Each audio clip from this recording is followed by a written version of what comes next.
गृह मंत्री अमित शाह का जो कहना है कि 4 शादियां नहीं कर पाएंगे, घुसपैठी और सभी को यूसीसी के अंडर में और बराबरी के साथ न्याय मिलेगा। ये फैसला जो गृह मंत्री जी का है, ये भारत की जनता को देखते हुए उसके हित में और बराबरी के लिए है, क्योंकि भारत में जिस तरह से यहाँ फ्रॉड चल रहा है एक धर्म के नाम पर, और फिर धोखाधड़ी और फिर नुकसान पहुंचाने की जो एक प्रक्रिया चल रही है कि कई कई शादियां कर लेना और फिर धोखा दे के छोड़ देना और फिर नुकसान पहुंचाना और फिर हत्याएं कर देना और सिर्फ अपने ज़ाती मफाद में ये सब काम करना, तो ये किसी भी तरह से किसी भी धर्म में ये इस तरह की मानसिकता और इस तरह की प्रक्रिया वो जायज़ नहीं है। इस्लाम भी समानता और बराबरी का हुक्म देता है। तो अमित शाह गृह मंत्री का बयान बिल्कुल इस्लाम के अनुरूप है। जैसा कि इस्लाम में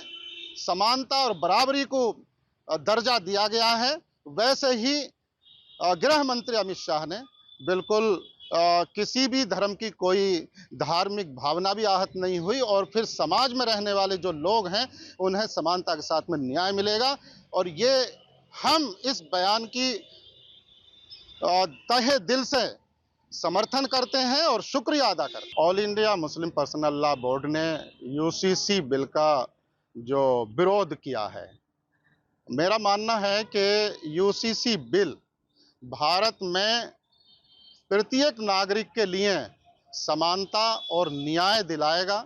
और जो समाज के कमज़ोर तबकात हैं, पसमानदा तबकात हैं, पिछड़े हुए लोग हैं, एससी एसटी के भी लोग हैं और ख़ासकर मुसलमानों में भी पिछड़े हुए लोग हैं, पसमानदा तबकात के हैं, उन्हें समानता के साथ जीने का और विकास करने का अवसर मिलेगा। जहाँ तक सवाल मुस्लिम पर्सनल लॉ बोर्ड के अपोज करने का है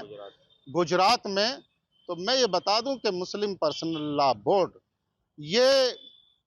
इस्लाम के खिलाफ जाकर सिर्फ अपनी ज़ाती मफाद में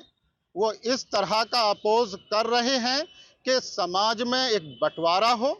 और समाज को गुमराह किया जाए।